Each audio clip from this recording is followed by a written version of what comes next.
பேசும் மை நேயர்கள் அனைவருக்கும் பணிவான வணக்கங்களை தெரிவித்துக் கொண்டு இன்றைய கதை நேரம் நிகழ்ச்சிக்குள் உங்களை அழைத்துச் செல்ல இருப்பது உங்கள் தோழி பார்வதி. இன்னைக்கு நாங்க அத்தியாயம் 54 கவனக்குறைவு இதுதான் வாசிச்சு காட்ட இருக்கோம். வாங்க கதைக்குள் இணைந்து பயணிப்போம்.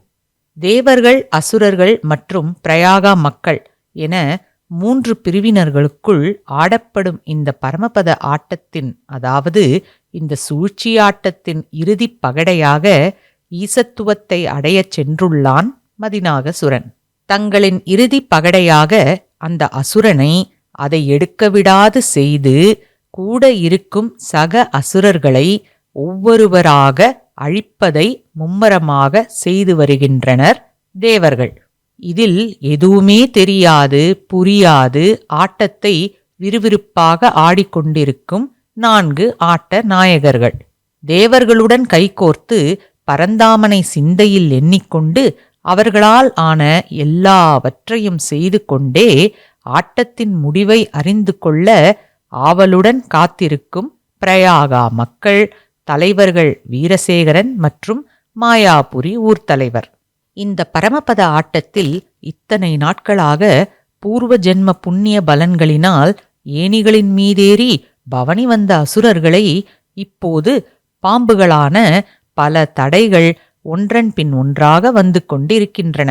இத்தனை நாட்களாக அசுரர்கள் என்னும் பாம்புகளிடம் கடிப்பட்டு மாண்டு மடிந்தவர்களினூடே தப்பித்து பிழைத்த மனிதர்கள் இப்போது சிறு சிறு ஏணிகளில் ஏறத் துவங்கியுள்ளனர். இவர்கள் ஏறி வரும் பாதையில் இருக்கும் பாம்புகள் அனைத்தையும் அகற்றும் பணியை செவ்வனே செய்து வருகின்றனர் தேவர்கள். ஞானானந்தம் நடந்த விவரத்தை கூறி முடித்ததும் அதை கேட்டுக்கொண்டிருந்த தளபதி வீரராகவன், இப்போது எல்லாம் நன்றாகவே புரிகிறது.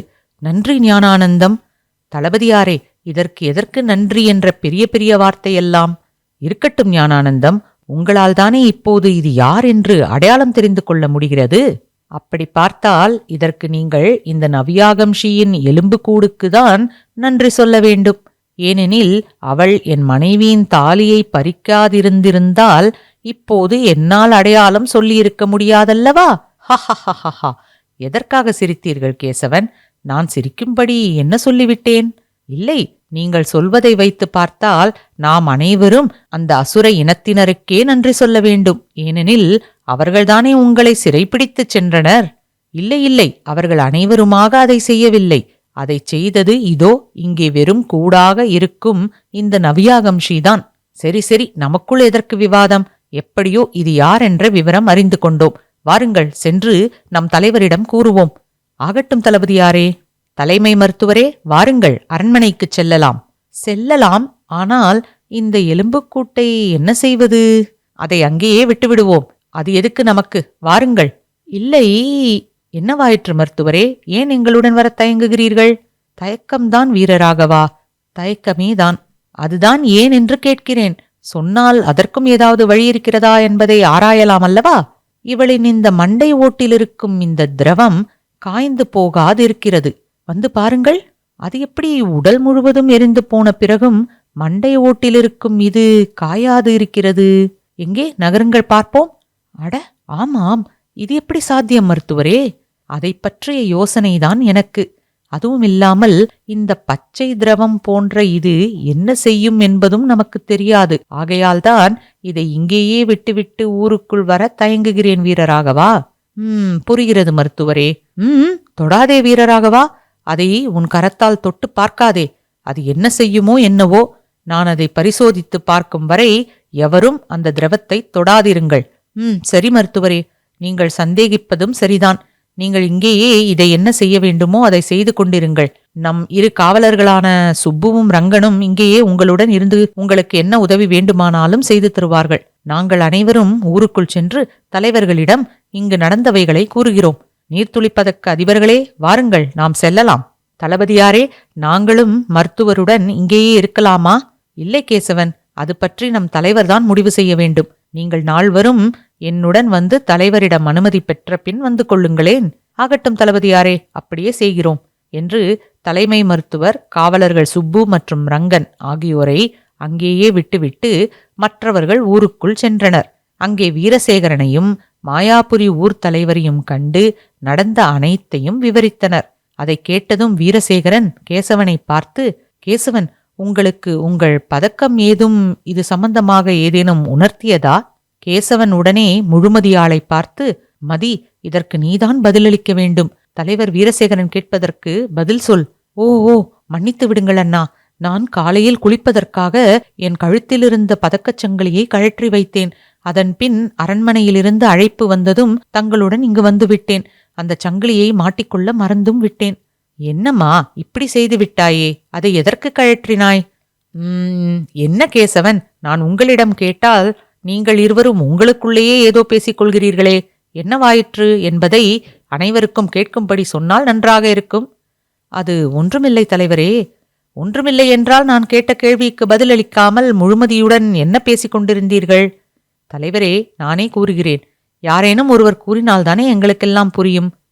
ஆகட்டும் முழுமதியாள், நீயே கூறு. தலைவரே, என்னை மன்னித்து விடுங்கள். நான் அந்த பதக்கச்சங்கிலியை இன்று அணிந்து கொள்ள மறந்துவிட்டேன். என்ன இது, சிறு பிள்ளைகளைப் போல காரணம் கூறுகிறாய் மதி? இப்படி மறப்பதற்காகவா அதை இத்தனை ஆண்டுகளாக பாதுகாத்து வைத்து உங்களிடம் தந்துள்ளோம்? இதோ ஒரு நொடியில் வீட்டுக்குச் சென்று எடுத்து வந்து விடுகிறேன் தலைவரே. எடுத்து வா மதி. இனி அது உன் கழுத்திலிருந்து கீழே எங்கும் இறங்கக்கூடாது. இது என் கட்டளையாகும். ஆகட்டும் தலைவரே, இனி எக்காரணம் கொண்டும் அதை என் கழுத்திலிருந்து கழற்ற மாட்டேன். இதோ நான் சென்று உடனே எடுத்து வருகிறேன். சரி சரி, சென்று அதை எடுத்துக்கொண்டு ஊர் எல்லைக்கு வந்துவிடு. நாங்கள் அனைவரும் அங்குதான் இருப்போம். புரிகிறதா? ஆகட்டும் தலைவரே, நான் நேராக அங்கேயே வந்து விடுகிறேன் என்று கூறி அங்கிருந்து வீட்டுக்குச் சென்றாள் முழுமதியாள். மற்ற அனைவரையும் மாயாபுரி தலைவரையும் அழைத்து கொண்டு நவியாகம்ஷியின் எலும்புக்கூடு இருக்கும் இடத்திற்குச் சென்றார் வீரசேகரன். அவர்கள் சென்று கொண்டிருக்கும் போது ஞானானந்தம் கேசவனுக்கு மட்டும் கேட்பது போல மெல்ல, கேசவன், இந்நேரம் மதி நம்முடன் வந்து சேர்ந்திருக்க வேண்டுமே, ஏன் இன்னும் அவளை காணவில்லை? ஞானானந்தம், நமக்கு தெரிந்தது இந்த ஒரு வழிதான். ஆனால் மதியோ இந்த ஊரை சேர்ந்தவளாயிற்றே.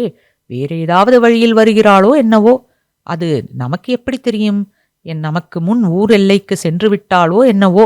அங்கு சென்று பார்த்தால் தெரிந்துவிடும். நீங்கள் சொல்வதும் ஒரு வகையில் சரிதான் கேசவன். இன்னும் சற்று தூரம் சென்றோமே என்றால் தெரிந்துவிடப் போகிறதல்லவா? ஆமாம் ஞானானந்தம். என்ன வேதாந்தகா, எதுவுமே பேசாது அமைதியாகவே இருக்கிறாயே, என்ன ஆயிற்று? ஒன்றுமில்லை கேசவன் அண்ணா.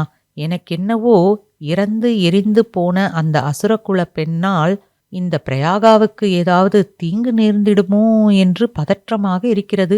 அவள்தான் இறந்து விட்டாளே வேதாந்தகா, பின்பு ஏன் பதற்றம்? அதுக்கில்லை ஞானானந்தம் அண்ணா.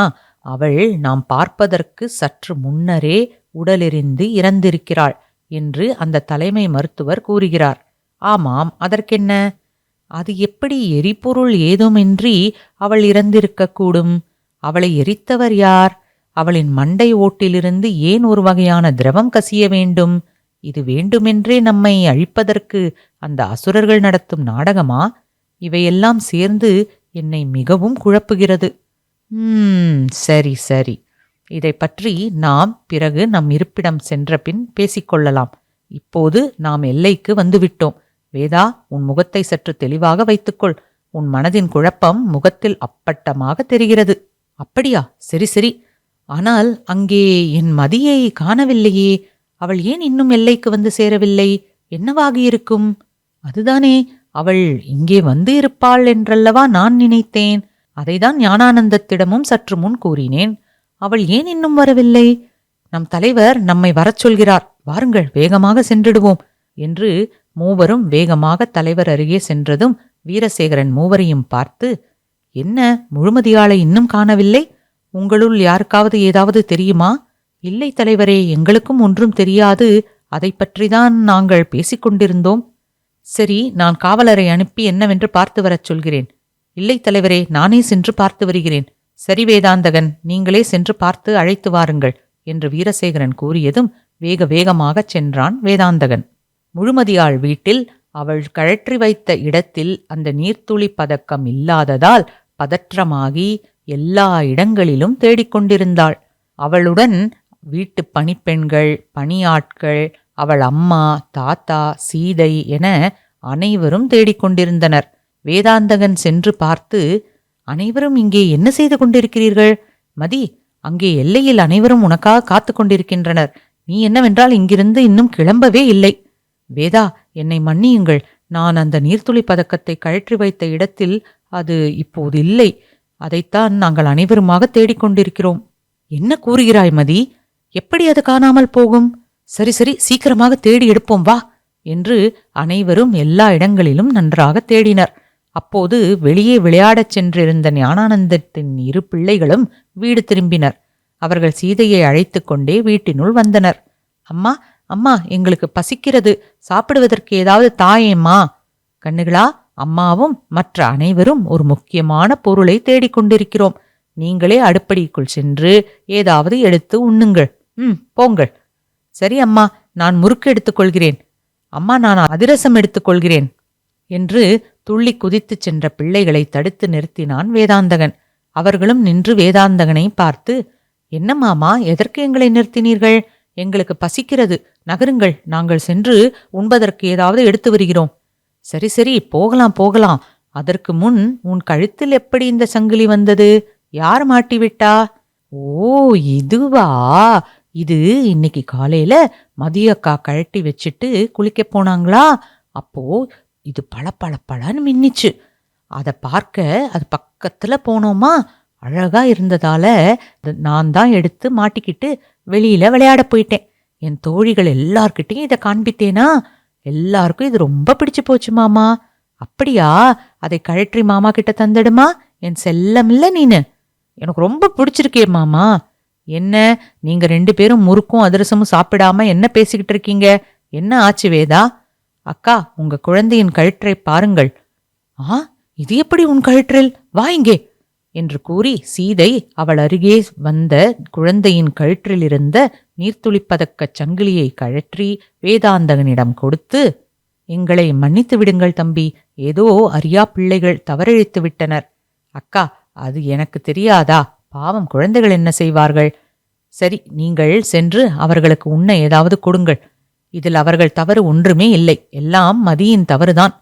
இல்லை தம்பி, கேட்காமல் இப்படி அடுத்தவர் பொருளை எடுத்து போட்டுக்கொள்வதும் தவறுதான். இவர்களை நான் பார்த்துக் கொள்கிறேன். நீங்கள் சென்று மதியிடம் விவரத்தை கூறி இருவரும் எல்லைக்கு உடனே சென்றிடுங்கள். இல்லையே அனைவருமாக இங்கு வந்துவிடப் போகிறார்கள். ஆகட்டும் அக்கா, நான் வருகிறேன் என்று அங்கிருந்து முழுமதியாளிடம் சென்று நடந்தவைகளை கூறி அவளின் கழுத்தில் அந்த சங்கிலியை போட்டுவிட்டு இருவருமாக எல்லைக்கு விரைந்து சென்றனர். இதுதாங்க அத்தியாயம் 54, கவனக்குறைவு. நவியாகம்ஷியின் மண்டை ஓட்டிலிருந்து வெளிவந்த அந்த பச்சை நிற திரவம் எதனால் ஆனது?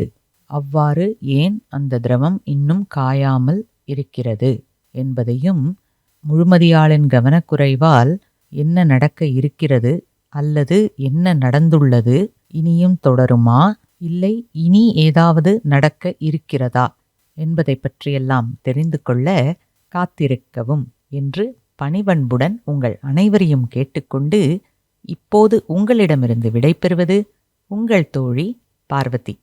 நன்றி, வணக்கம்.